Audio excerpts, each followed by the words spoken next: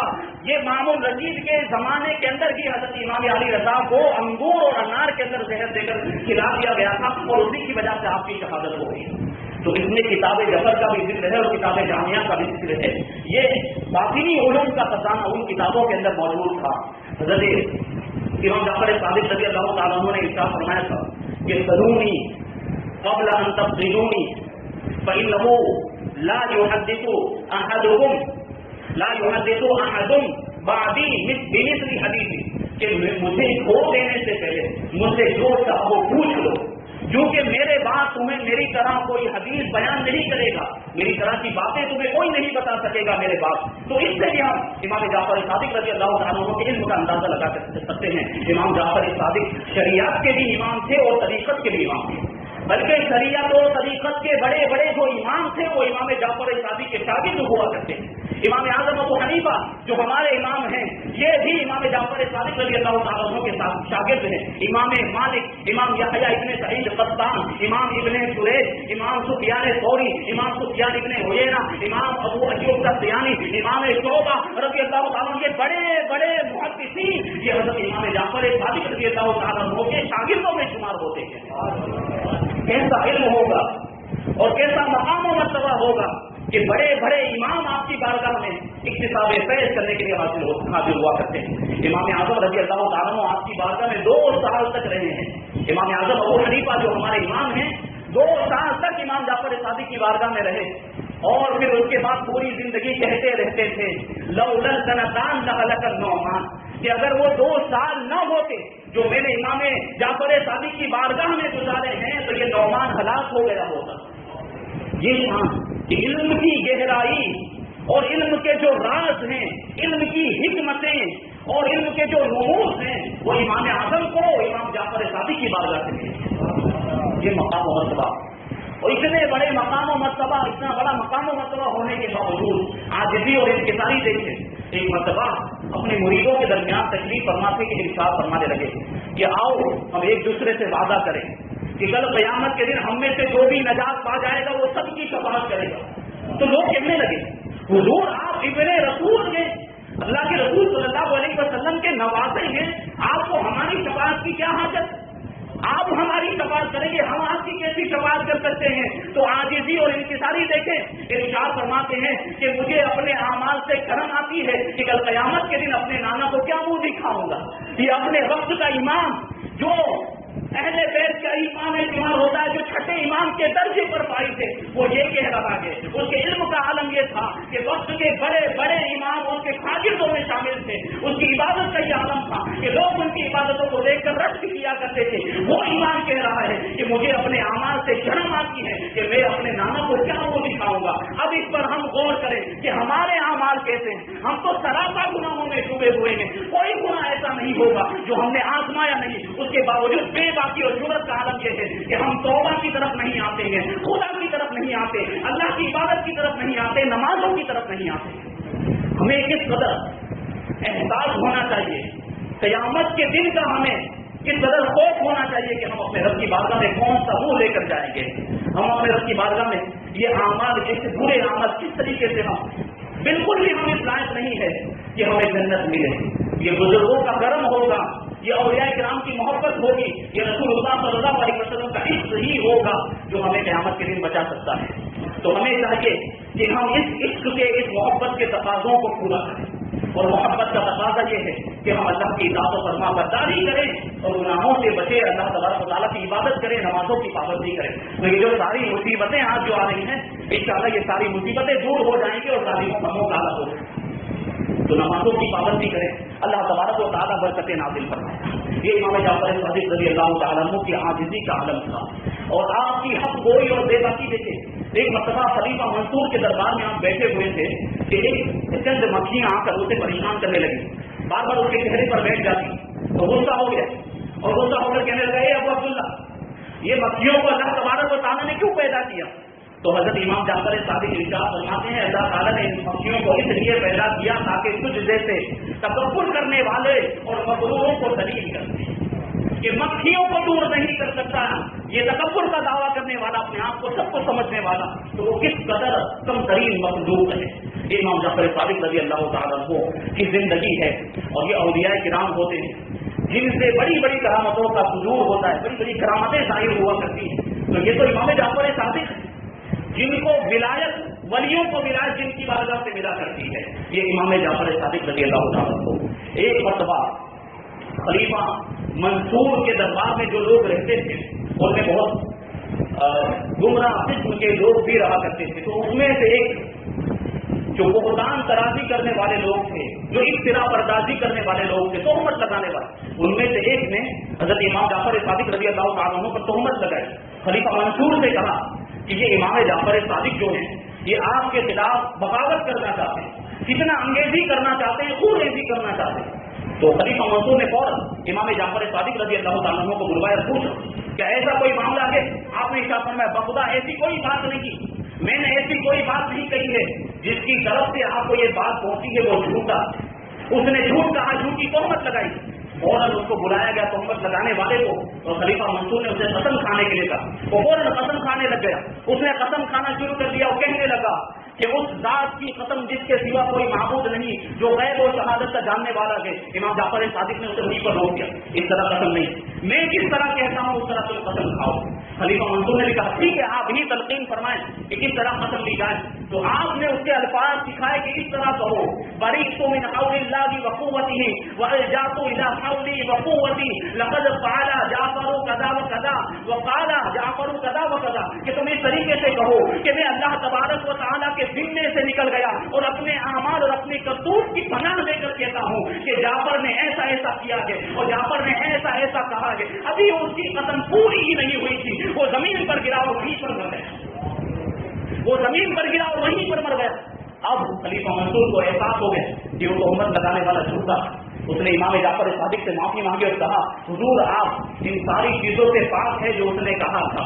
ربی بیان کرتے ہیں کہ اس واقعے کے بعد میں نے امام جعفر صادق رضی اللہ تعالیٰ عنہ سے پوچھا کہ آپ نے اسے اس طریقے سے قسم کھانے نہیں دیا، کیوں اس کو جس طریقے سے اس نے قسم کھانا شروع کیا تھا آپ اسے ویسے ہی قسم کھانے دیتے؟ تو آپ نے ارشاد فرمایا کہ جو اللہ کی عظمت بیان کرتا ہے اللہ تبارک و تعالیٰ اس سے اپنے عذاب کو مؤخر کر دیتا ہے۔ تو میں نے اسے ان الفاظ میں قسم لی تاکہ اللہ کا عذاب مؤخر نہ ہو جائے، فوراً عذاب اس کو پکڑ لے، اپنی گرفت میں لے لے، اور ایسا ہی ہوا، فوراً اللہ کا عذاب آیا اور وہ مر کر وہیں پر ڈھیر ہو گئے۔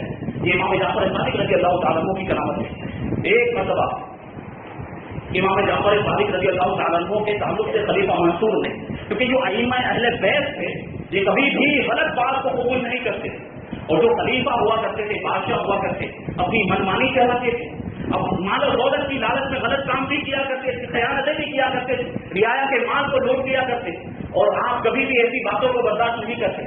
اس وجہ سے جو اس وقت کے خلیفہ ہوا کرتے تھے، جو بادشاہ ہوا کرتے تھے، ان کو اماموں سے بڑی تکلیف، سارے ائمہ اہل بیت کو بادشاہوں نے تکلیفیں دی ہیں اور ان کو شہید کروایا گیا، یہ اسی وجہ سے ہوا۔ ان کو خوف تھا اپنی بادشاہت کے چلے جانے کا، اپنی حکومت کے چلے جانے کا۔ تو خلیفہ منصور نے ایک دن اپنے دربار سے کہا کہ امام جعفر صادق جیسے ہی میرے دربار میں آئے تو انہیں میرے پاس پہنچنے سے پہلے ہی معذرت ان کا خاتمہ کر دینا۔ اب ایک مرتبہ امام جعفر صادق رضی اللہ تعالیٰ عنہ خلیفہ منصور کے دربار میں آئے اور آ کر اس کے پاس بیٹھ بھی گئے۔ اب خلیفہ منصور کو تعجب ہوا، میں نے تو دربار کو کہا، اب دربار کو کسی بہانے سے بلایا تاکہ وہ آ کر امام جعفر صادق کو دیکھ لے۔ وہ آیا اور اس نے دیکھ بھی لیا۔ اب ہوا یہ کہ امام جعفر صادق وہاں سے چلے گئے تو اس نے دربار کو بلایا، جب میں نے تم سے کیا کہا کہ جیسے ہی امام جعفر صادق میرے دربار میں آئے تو مجھ تک پہنچنے سے پہلے ہی ان کو شہید کر دینا، تم نے ایسا کیوں نہیں کیا؟ تو وہ دربان جواب دیتا ہے کہ میں نے امام جعفر صادق کو آپ کے پاس بیٹھا ہوا تو دیکھا، لیکن نہ آتے ہوئے دیکھا نہ جاتے ہوئے دیکھا۔ امام جعفر صادق کی کرامت تھی کہ آپ وہاں پہنچے تو صحیح، لیکن آپ کو آتے اور جاتے ہوئے وہ دربان نہ دیکھ سکا جو غلط ارادہ رکھتا تھا، آپ کو شہید کرنے کا ارادہ رکھتا تھا۔ امام جعفر صادق رضی اللہ تعالیٰ عنہ ایک مرتبہ مکہ شریف میں ایک جگہ سے ایک مقام سے گزر رہے تھے. راستے میں آپ نے دیکھا کہ ایک بوڑھی عورت کھڑی ہوئی ہے جو رو رہی ہے, اس کے ساتھ اس کے بچے ہیں وہ بھی زارو پتا رو رہے ہیں, اور قریب میں ایک گائے مری ہوئی پڑی ہے. امام جعفر صادق رضی اللہ تعالیٰ عنہ قریب پہنچے اور رونے کی وجہ پوچھی کہ آپ لوگ رو کیوں رہی ہیں, یہ بچے کیوں رو رہے ہیں؟ تو اس بڑھیا نے, اس عورت نے جواب دیا کہ میرا اور میرے بچوں کا معاش کا ذریعہ, زندگی بسر کرنے کا ذریعہ یہی گائے تھی, اور یہ گائے مر گئی ہے, اب ہمارا کیا ہو؟ امام جعفر صادق نے اشارہ فرمایا کیا تم چاہتی ہو کہ اللہ تبارک و تعالیٰ اس گائے کو زندہ کر دے؟ تو بڑھیا کہنے لگی کہ اس مصیبت کے وقت میں آپ ہمارا مذاق بنا رہے ہیں, آپ ہمارا مذاق بنا رہے ہیں. امام جعفر صادق ارشاد فرماتے یہ مذاق نہیں ہے. دعا فرمائی, گائے کو ٹھوکر لگائی, اس کو آواز دی, فوراً وہ گائے تندرست و توانا ہو کر زندہ ہو گئی اور ادھر ادھر چلنے پھرنے لگے. امام جعفر صادق لوگوں کے ہجوم سے چھپتے چھپاتے ہوئے تشریف لے گئے, اور بڑھیا کو معلوم بھی نہیں ہوا کہ وہ کون تھے. تو ایسے ائمہ ہوا کرتے ہیں اہل بیت کے, جو گائے کو ٹھوکر لگاتے ہیں تو مردہ گائے بھی زندہ ہو جایا کرتی ہے. جب ہمارے غوث پاک مردوں کو زندہ کر دیا کرتے ہیں تو ان کے نانا امام جعفر صادق یہ عمل کیوں نہیں کر سکتے؟ تو یہ بات ہے, یہ کرامت ہے. ایک مرتبہ ایک شخص مکہ مکرمہ کے اندر پہنچا حج کرنے کے لیے, حج کے ایام میں اس نے مکہ مکرمہ سے ایک چادر خریدی اور یہ سوچا کہ چادر کو میں احتیاط کے ساتھ رکھوں گا تاکہ مرنے کے بعد مجھے اسی چادر میں کفنایا جائے, یہ کفن میرا بن جائے. اب جب وہ عرفات سے مزدلفہ پہنچا تو وہ چادر اس کی کھو گئی, گم ہو گئی. بہت حیران اور پریشان, اسے بہت افسوس ہوا کہ اتنی اچھی چادر تھی اور میں اسے اپنا کفن بنانا چاہتا تھا اور وہ گم ہو. جب وہ مزدلفہ سے مینا پہنچا تو اچانک ایک شخص اس کے سامنے آیا اور کہنے لگا کہ تمہیں امام بلا رہے ہیں, امام جعفر صادق تمہیں بلا رہے ہیں. مسجد خیس کے اندر وہ مقیم تھا. امام جعفر صادق رضی اللہ تعالیٰ عنہ کی بارگاہ میں پہنچتا ہے, سلام عرض کرتا ہے اور آپ کی بارگاہ میں بیٹھ جاتا ہے. امام جعفر صادق ارشاد فرماتے ہیں کیا تمہیں ایک چادر نہ دوں جو تمہارے مرنے کے بعد تمہارے کفن میں کام آئے؟ وہ کہنے لگا کہ حضور میری ایک چادر تھی, میں نے چادر اسی کام کے لیے خریدی تھی تاکہ مرنے کے بعد میں اسے اپنا کفن بناؤں, ضرور عطا فرمائے. امام جعفر صادق نے غلام کو حکم دیا, غلام چادر لے کر آیا, اسے عطا فرمائی بھی آئی نہیں, وہی چادر تھی جو اس کی گم ہو چکی تھی. ارشاد فرمائے لے لو اور خدا کا شکر ادا کرو. تو یہ ائمہ ہوتے ہیں جو لوگوں کی حالت کو, لوگوں کے معاملات کو جان دیا کرتے ہیں, لوگوں کی تکلیفوں کو جان دیا کرتے ہیں اور ان کی تکلیفوں کو اس طرح دور کر دیا کرتے ہیں. یہ امام جعفر صادق رضی اللہ تعالیٰ عنہ, ایک مرتبہ آپ جا رہے تھے, اللہ اللہ کا ذکر, مقام و مرتبہ دیکھیں, اللہ اللہ کا ذکر کرتے ہوئے جا رہے تھے. ایک شخص نے دیکھا کہ امام گزر رہے ہیں, آپ کے ساتھ ہو گیا, بڑا غریب تھا, بڑا گندا حال تھا, کپڑے پھٹے پرانے, امام جعفر صادق کے ساتھ ہو گیا وہ. اب اچانک امام جعفر صادق نے راستے میں روک کر اللہ کی بارگاہ میں عرض کیا, اے میرے پروردگار کپڑا نہیں ہے, کپڑا عطا فرما دے. فوراً ایک تخت آسمان سے ظاہر ہوا جس میں انتہائی قیمتی لباس رکھا ہوا تھا. امام جعفر صادق نے اس لباس کو اٹھایا اور زیب تن فرما دیا, پہن لیا. اب وہ شخص جو آپ کے ساتھ ہو گیا وہ کہنے لگا کہ حضور اللہ اللہ کا ذکر تو میں نے بھی آپ کے ساتھ کیا, آپ کو جو لباس مل گیا کم سے کم وہ پرانا لباس ہی مجھے عطا فرما دیجیے جو آپ نے اتارا ہے. امام جعفر صادق کو اس کی یہ ادا پسند آ گئی, جو پرانا لباس اتار کر آپ نے نیا لباس پہنا تھا وہ پرانا لباس اس غریب کو عطا فرما دیا. یہ تو سخاوت بھی ہے, اور ساتھ ہی ساتھ مقام و مرتبہ دیکھیں کہ خدا کی بارگاہ میں عرض کرتے ہیں کہ لباس چاہیے تو فوراً آسمان سے لباس نازل ہوتا ہے. یہ مقام و مرتبہ امام جعفر صادق کا. امام جعفر صادق کی سزا امام زید شہید رضی اللہ تعالیٰ کو, ان کو خلیفہ ہشام نے شہید کرا اور آپ کو سولی پر چڑھا دیا.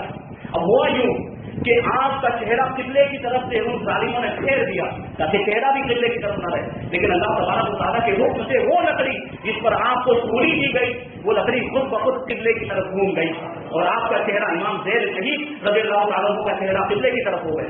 برسوں تک اس ظالم بادشاہ نے اسی طریقے سے آپ کی لاش کو سولی سے لٹکا رہنے دیا اور ایسا ظلم و ستم کیا. اور دیکھیں آپ کہ برسوں تک وہ لاش رہی, لیکن وہ امام کی لاش, امام زید شہید کی لاش, آپ کے جسم کو کوئی نقصان نہیں پہنچا, آپ کے جسم سے کوئی بدبو نہیں آ رہی, آپ کا جسم پھولا پھٹا نہیں تھا, لیکن کپڑے پرانے ہو گئے, کپڑے بوسیدہ ہو گئے, وہ کپڑے پھٹ گئے اور قریب آپ کے کپڑے کے پھٹ جانے کی وجہ سے آپ کے چھپانے کی جگہ ظاہر ہو جاتی. اس لیے اللہ تبارک و تعالیٰ نے مکڑیوں کو بھیجا، مکڑیوں نے آ کے اس طریقے سے جال وہاں پر بن دیا کہ وہ جال تہبند کی جگہ پر ہو گیا، تہبند کی طرح ہو گیا، اور اللہ تبارک و تعالیٰ نے قتل کا یہ انتظام اپنی قدرت سے فرمایا۔ یہ امام زید شہید رضی اللہ تعالیٰ کو جب سولی پر چڑھایا گیا تھا، اس وقت نیک بندوں نے، اللہ کے اولیاء نے حضور اکرم صلی اللہ علیہ وسلم کو اپنی گشت کی آنکھوں سے دیکھا تھا کہ حضور وہاں تشریف لاتے اور وہ لکڑی جس پر آپ کو سولی دی گئی تھی، اس لکڑی سے ٹیک لگا کر ارشاد فرمایا کرتے تھے کہ دیکھو دیکھو لوگوں نے میرے بیٹوں کے ساتھ کیسا سلوک کیا ہے، لوگ میرے بیٹوں کے ساتھ کیسا کیسا معاملہ کر رہے ہیں۔ جب ہشام مر گیا جو خلیفہ تھا، اس کے بعد آپ کو سولی سے اتارا گیا اور آپ کو دفن کیا گیا، اور جب یہ سارے معاملہ ہوئے اس وقت ایک شاعر تھا حکم ابن عباسی کلبی، اس بدبخت نے ایک شعر کہا تھا، اس نے یہ کہا تھا کہ طلبنا لکم زیدن علی جزء نخلۃ ولم نرى مہدیا علی النخلۃ علی الجزء یطلب، اس نے یہ بات کہی تھی کہ ہم نے تمہارے زیر کو کھجور کے تنے پر سولی دے دی معاذ اللہ، اور ہم نے اس سے پہلے کسی بھی ہدایت یافتہ کو کھجور کے تنے پر اس طرح سولی دیتے ہوئے دیے جاتے ہوئے نہیں تھے۔ اس وقت نے یہ شعر کہا، امام جعفر صادق رضی اللہ تعالیٰ کو یہ شعر جب آپ کی بارگاہ میں تو آپ کو بہت زیادہ تکلیف ہوئی، اس بدبخت نے ایسا شعر کہا، آپ نے فوراً اس کے خلاف دعا فرمائی اور ارشاد فرمایا اللہم صلی علیہ قلبا من کلابک، اے پروردگار کو اپنے کتوں میں سے ایک کتے کو اس پر مسلط فرما دے۔ اب ایسا ہی ہوا، وہ کلبی جو شاعر تھا، بنی امیہ کے حاکموں نے اس کو کوفہ کی طرف کسی کام کے لیے بھیجا، ابھی راستے میں ہی تھا کہ ایک شیر نے اس پر حملہ کیا۔ امام جعفر صادق کے الفاظ کو یاد کریں، آپ نے ارشاد فرمایا تھا اے پروردگار اپنے کتوں میں سے ایک کتے کو اس پر مسلط فرما دے، اور شیر اللہ کی بارگاہ کا ایک ادنا سا کتا ہے، شیر نے اس پر حملہ کیا، اسے چیر پھاڑ کر وہیں ہلاک کر دیا اور وہ واصل جہنم ہو گیا۔ امام جعفر صادق کو جب یہ خبر پہنچی تو آپ نے پروردگار کا شکر ادا کیا اور اس کی تعریف کی، اس کی حمد بیان کی کہ میرے پروردگار تو نے جو وعدہ کیا تھا وہ وعدے کو پورا کر کے دکھا۔ یہ امام جعفر صادق رضی اللہ، ایسی بہت ساری کرامتیں اور بہت سارے واقعات بیان کیے جا سکتے ہیں، وقت کم ہے اس لیے بات بیان کر دوں۔ امام جعفر صادق رضی اللہ تعالیٰ عنہ کا جو مثال ہوا، آپ کے مثال کے تعلق سے بہت سے اقوال ملتے ہیں، لیکن زیادہ صحیح قول یہ ہے کہ رجب کے مہینے میں ہوا، اور تاریخ کے بارے میں بھی اختلاف ہے، لیکن صحیح تاریخ یہ ہے کہ 15 رجب المرجب کو آپ کا مثال ہوا۔ لوگ 22 رجب المرجب سمجھتے ہیں، لیکن 22 رجب المرجب کو حضرت امیر معاویہ رضی اللہ تعالیٰ عنہ کا مثال ہوا، اور حضرت امیر معاویہ رضی اللہ تعالیٰ عنہ کے مثال کی خوشی میں یہ شیعہ لوگوں نے مٹھائیاں تقسیم کی تھی اور اس کو ان لوگوں نے خوشیاں منائی تھی اس دن۔ تو ہمیں جو ہے امام جعفر صادق رضی اللہ تعالیٰ عنہ کا دن منانا ہے، جو گنڈے وغیرہ کی جو نیاز ہوگی وہ 15 رجب المرجب کو کرنی چاہیے۔ ویسے کسی بھی دن اشارے ثواب کیا جا سکتا ہے، کسی بھی دن فاتحہ کیا جا سکتا ہے، لیکن جو خاص ان کے وصال کا دن ہوتا ہے اس دن برکتیں اور زیادہ ہوا کرتی ہیں۔ اس لیے 15 رجب المرجب کو کنڈے کی نیاز کرے، اور اگر ہم 22 رجب المرجب کو بھی کرنا چاہتے ہیں تو امام جعفر صادق کا بھی نام شامل کریں، حضرت امیر معاویہ کا بھی نام شامل کریں، اور خصوصاً چاروں یاروں کے نام، حضرت ابوبکر صدیق، حضرت فاروق اعظم، حضرت عثمان غنی اور مولا کائنات، سب کے نام شامل کریں اور سب کو اصالے ثواب کریں تاکہ یہ لوگ اپنے مقصد میں کامیاب نہ ہو سکے۔ تو امام جعفر صادق رضی اللہ تعالیٰ کا یہ مثال 15 رجب المرجب ہجری 148 کو ہوا ہے۔ اللہ تبارک و تعالیٰ کی بارگاہ میں دعا ہے کہ ہمیں ان کے نقش قدم پر چلنے کی توفیق عطا فرمائے، گناہوں سے بچنے اور نیکیاں کرنے کی توفیق عطا فرمائے، نمازوں کی پابندی کرنے کی توفیق عطا فرمائے۔ وما علینا الا البلاغ، کچھ اعلانات سماعت فرما لیں۔